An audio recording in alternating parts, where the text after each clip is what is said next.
ડિસેમ્બરે ચિરાગ પટેલે એક રસપ્રદ પોસ્ટ મૂકી હતી પોતાના સોશિયલ મીડિયા અકાઉન્ટ ઉપર। 8 ડિસેમ્બરે ખંભાતનો સેવક છું એમ કહીને ઋણ અદા કર્યું હતું। 8 ડિસેમ્બરે જ તેમણે આ પોસ્ટ કરી હતી, સદાય ખંભાતનો સેવક રહીશ, હું ખંભાતનો સેવક છું અને સદાય ખંભાતનો સેવક રહીશ તેવી પોસ્ટ તેમણે કરી હતી। 8 ડિસેમ્બરે જ તેમણે આ ઇન્ટરેસ્ટિંગ પોસ્ટ, સૂચક પોસ્ટ જેને કહી શકાય, એ સોશિયલ મીડિયા ઉપર કરી હતી। 8 ડિસેમ્બરે ચિરાગ પટેલે આ સૂચક પોસ્ટ કરી હતી અને તેમાં તેમણે લખ્યું હતું કે હું ખંભાતનો સેવક છું અને હંમેશા ખંભાતનો સેવક જ રહીશ। એટલે કે એ વખતે કદાચ નક્કી થઈ ગયું હશે કે ચિરાગભાઈ રાજીનામું આપવાના છે। આ એ જ પોસ્ટ છે જેમાં ચિરાગ પટેલે લખ્યું છે કે વંદન ખંભાત, ખંભાતનો સેવક હતો, છું અને સદાય રહીશ, ખંભાતની ખમીરવંતી જનતાનો હંમેશા ઋણી રહીશ।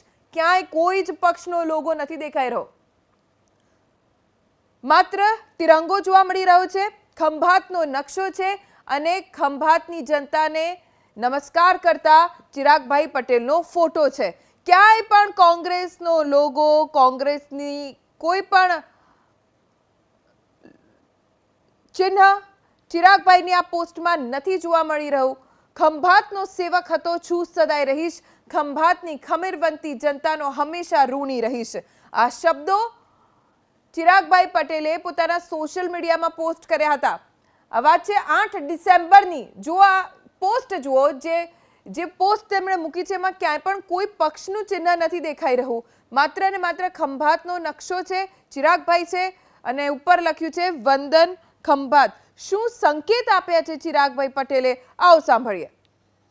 મારા વિસ્તારના લોકોના કામ માટે અગાઉ પણ મેં કડક નિર્ણય લીધેલા જ છે અને આવનારા સમયમાં પણ કોઈ પણ એવો કડક નિર્ણય લેવાનો થાય તો હું કંઈ ગભરાતો નથી અને હું કંઈ પાછું પડતો નથી, પણ વિશેષમાં મારા વિસ્તારના લોકો જ, મારા વિસ્તારના લોકોના પ્રશ્નો એ જ મારામાં કેન્દ્ર સ્થાને રહેશે, રહેવાના છે અને હતા।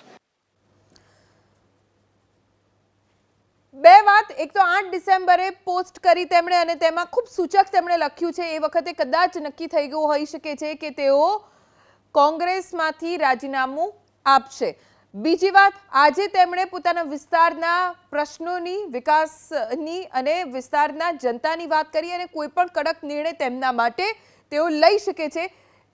ઇનડાયરેક્ટલી, પરોક્ષ રીતે તેમણે વાત કરી છે કે હું કોઈ પણ કડક નિર્ણય લઈ શકું છું।